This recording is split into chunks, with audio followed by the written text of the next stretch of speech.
What if you just changed your overall vibe? You know, the one that maybe feels like, oh, I need this to happen, that to happen before I'm happy. And you feel like you're demanding on that life has to be exactly the way you want it right now. But what if you look at it in a different way? What if you look at that it's actually you encompassing everything and deciding to change for yourself? I know it feels vulnerable. I know it feels that we need to have whatever we expect to have right in front of us right here now. But what if we put it on ourselves? We start going through that healing journey of knowing mentally what's stopping us. Let me share a story with you. When I when I started understanding that I was feeling sad, wanting people to love me more, wanting to understand why some people didn't like me. Did I need to work harder? Is there something that I did wrong because so and so doesn't like me anymore? How do I need to show up so everybody likes me? And I started feeling very, very tired all my years trying to think that way. I'm like, well, how do I get happy in life? And it would be on the exterior. As soon as somebody would be nice to me, didn't matter if they were people that maybe really didn't care about me, but they were just being nice. So I'd lean into that relationship because they were being nice until they weren't being nice anymore. And then I'd feel quote unquote abused or not being seen. And the cycle kept going on. I was just waiting for someone on the exterior to say they love me or to be there and to have fun. But as soon as the relationship shifted, I didn't know how to change it because deep inside me, I kept thinking I wasn't worthy of really understanding myself. I had this feeling, and please tell me how you feel about this because maybe you've had this stuff inside you also. And it's about communicating with ourselves. I started hearing things about that I just wasn't worthy of stuff. And I could hear this stuff just beating myself down that probably nobody else said to me, but I was interpreting it that I just wasn't pretty. I wasn't worth anything. Actually, and if I really took very, very care of myself and I looked perfect, which I never could, except maybe a couple days out of my life, that somebody would love me for who I am because that's the exterior. My body has to look a certain way. And if it didn't, I would blame it on my body. I'd blame it on myself. I'd blame it on blaming me. I'd blame me for everything.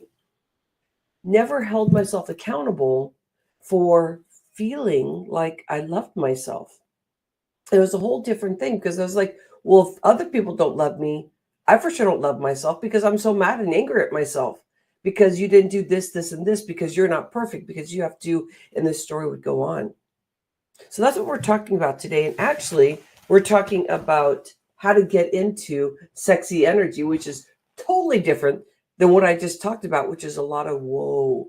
My name is Rhonda Liebig. This is the Rhonda Moxie Show, and I love getting into the space about Rhonda Moxie. It's about being tenacious, about stepping forward, about leaning in when you realize that there's other ways to show up, but really understanding it's really on us. And the more that we love ourselves, the more that we understand ourselves, the more we will understand how to get into sexy energy. The definition of sexy energy, which works up these pillars to get to freedom, is that you start learning at the cell level. And let me talk to you a bit about this as being in the health industry for 25 plus years. You get down to the cell level and you think about what can I do for you, body, so that you have the vitality, the clarity, and the movement you need through the body. How can I nurture you so that you do your cycle? I'm still talking to my cell, by the way, these 74 trillion cells that we have, and we get a million new fresh ones every day based on the great food that we're eating, and sometimes not all the great food we're eating. I just started talking to myself. Anybody else here? Where you just get into reality of nobody's really going to take care of me. You can have all the loved ones around you, but if you're feeling bad, then maybe people will start treating you bad because they're concerned about being around you because you're carrying a bad vibe. And every time you go into a room, you just bring in a bad vibe. I remember hanging out with these group of people, and there was this one person that was just really upset all the time, always concerned about what they were doing in business in their life. They were so unhappy. They were making great money, but every day they felt sad. So every time I was with this group, people would be all talking about this person. And I would do the same thing because I didn't see that I was doing it. It's the most bizarre thing when you're stuck in your cycle, you don't even realize how you're showing up. So I never really wanted to sit with this person, even though they were a lot like me. I was stuck and I didn't even know how to get out of it. Well, they didn't either. At that time, if I would have looked at myself and understood the reason why we ended up coming back together consistently was because we were both dealing with the same thing, which was loathing on ourselves. And there's reasons for that. Everybody has their background, everybody has their story, everybody has their vision of what's really happening in their life. Everybody has those self-fulfilling prophecies that if you feel something about yourself, there could be all these great things happening for you, but all you can see is that tunnel vision of someone not liking you or something not working out, or like, I knew that was going to happen. And that's a self-fulfilling prophecy also. When you keep saying that bad things are going to happen, you're going to prepare for it. Hunker down, wait for the last shoe to fall, the next shoe to fall, or the shoe to fall because something bad's going to happen. It's like, yeah, it will, because that's what life is. But what about looking at the overall compass around you? Not just that you're going north and south and east and west. It's really about, how do I want to show up? What is my personal compass? So today, I want to talk about, how do we get into sexy energy? And what the heck does that mean? Sexy energy is at the cell level. You feel there's something special about you, everything around you, everything you touch. You just feel something deep. Your heart opens up. You can feel the palpitation because you're not tightening it and making sure that nobody gets to it, because you're protecting it. What are we protecting our heart from? Except if we protect our heart, it's a low energy. And we struggle and struggle and struggle. I've been doing so much studying on this. And so what we're talking about here today is, how do we get into that sexy energy when we're protecting our heart, we're holding ourselves back, we're showing up a way that maybe you're just becoming aware of it now. But the more you become aware of this, the more you'll have a handle and you'll be driving in the direction you want to go. And it doesn't mean you can control everything where, I have it dialed in today and everything's going to be perfect and you stay on the straight and narrow.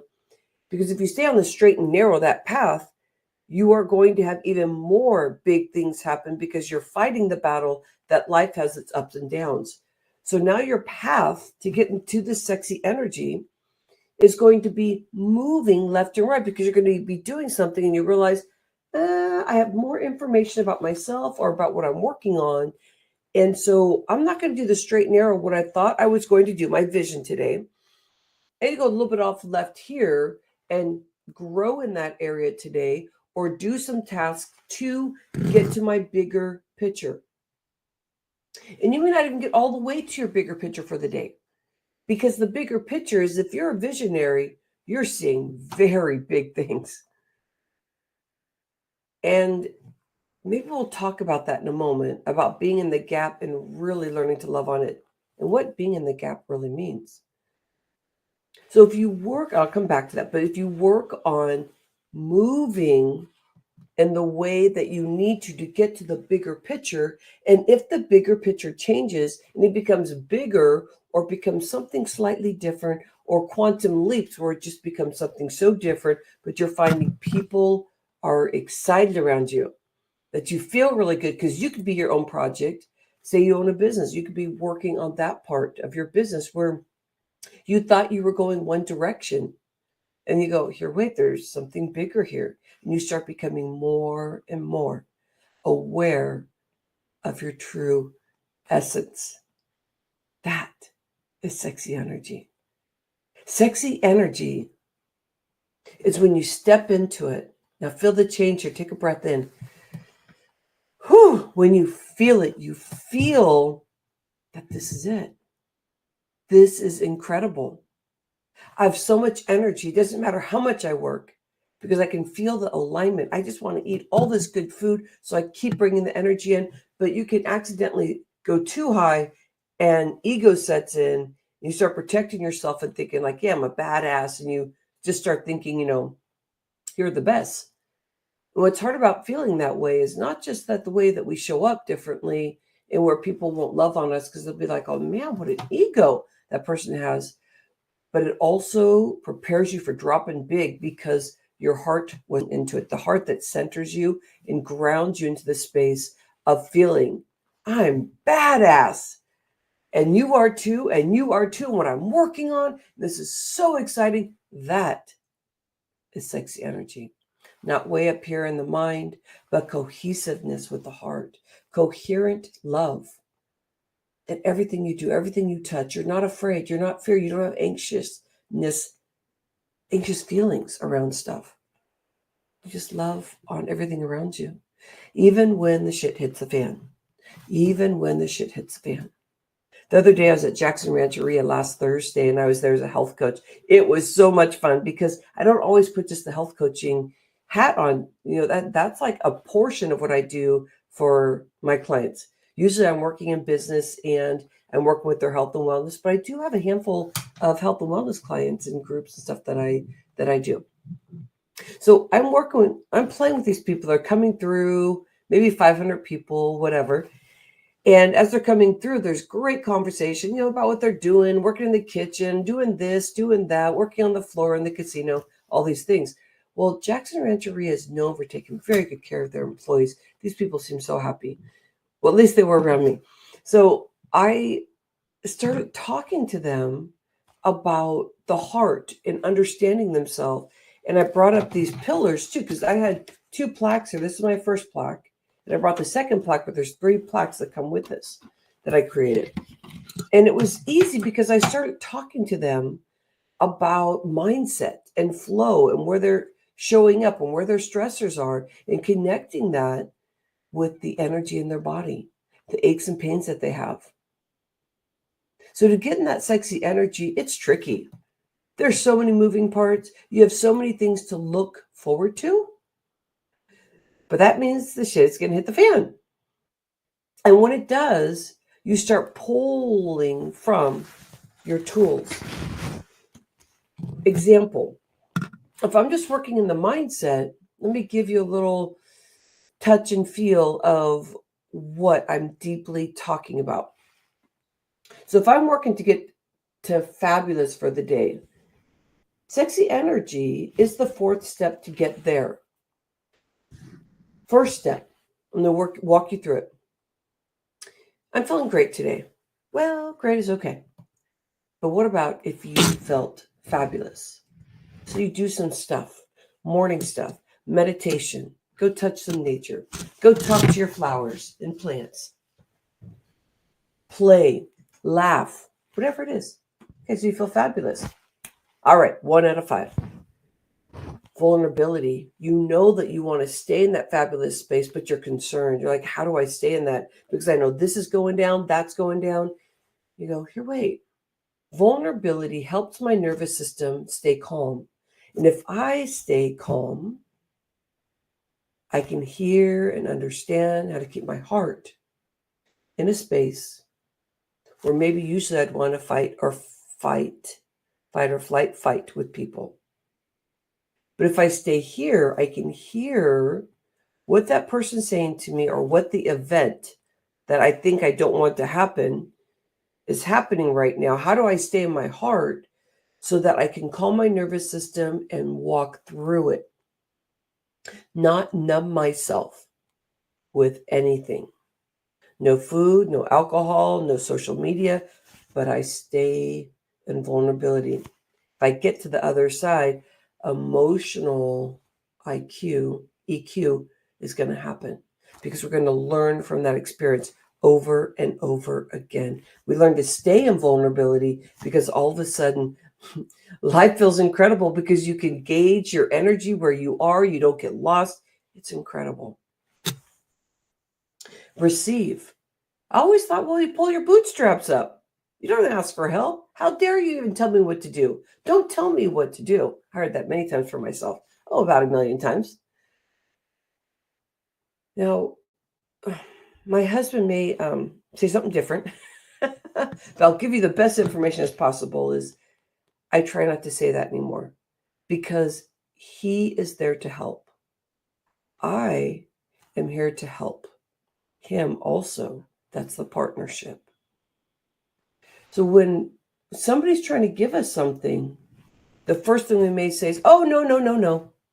Or you pay for a coach and you're kind of not giving them all the stuff you want to give them because you're like, oh, I can do it on my own. But it's really cool to have this coach because, they're helping me a little bit, but it's really on me. Receiving is one of the biggest components right after vulnerability, because when you're feeling raw and open, you start noticing the community that you can bring around you that really supports you to really get to the freedom in life.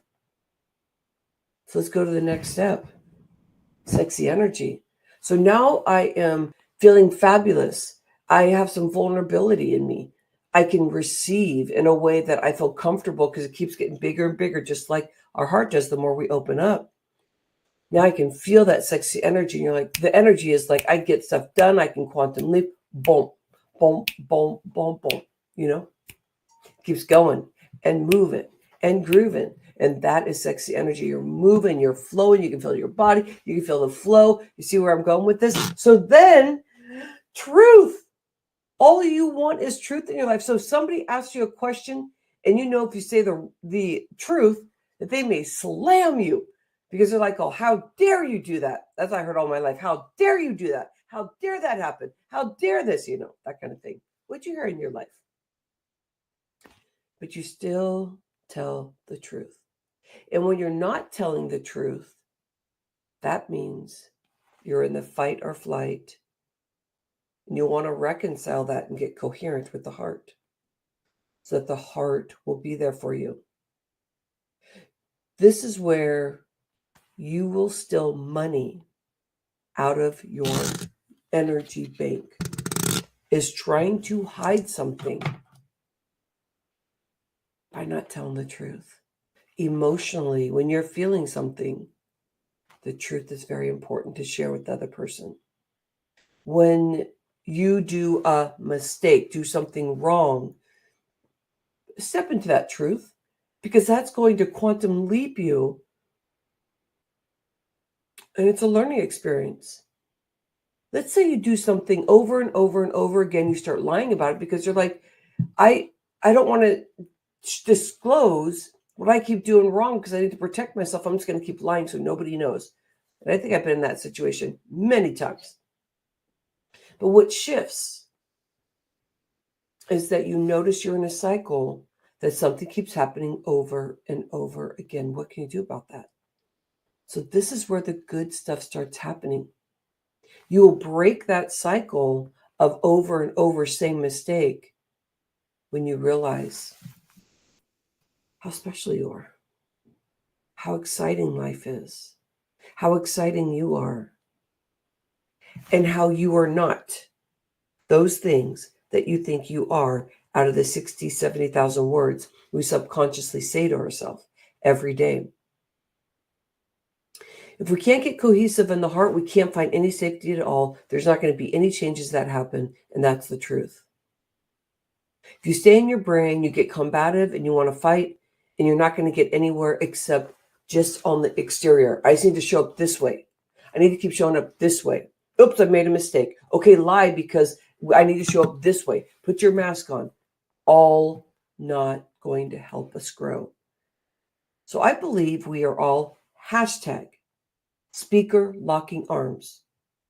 We want to learn to open our voice in truth so that we have a day over day over day of freedom of sharing about ourselves quietly, being ourselves, not putting a mask on, knowing that if we keep showing up a certain way, That's a cycle. How can we break that? Where'd that come from? What are you learning about that? How are you going to break it? It's just knowing where it came from, or you know that you're not that anymore. Because whatever you're doing right now, I promise you, it's not truly you. It's something that you have going on, and you believe that you're not good, you're not worthy, and maybe you're doing stuff that is way out of character. No, actually, it's totally in your character because how you've done it all your life. But what if you do something different to change the outcome instead of expecting to do the same thing, get different results? Because that's crazy. There's no way that you can stay doing the same thing over and over and stay in your pattern, stay in your routine, because it's not safe. Actually, Dirk Schultz, who's one of my clients, he sent something out so incredible today. And what it says is your comfort zone isn't a home. Your comfort zone isn't a home. It's a cage. It's a cage. Break out of it. Get to know yourself more. Rewind, play this, take some notes. Where does it take you? Where do you want to find your freedom? How many of those 4 or 5 steps do you want to do to be able to get into freedom and experience your life in a whole new way? I'm working on this every day. And if you like stuff like this, I have a free event coming up.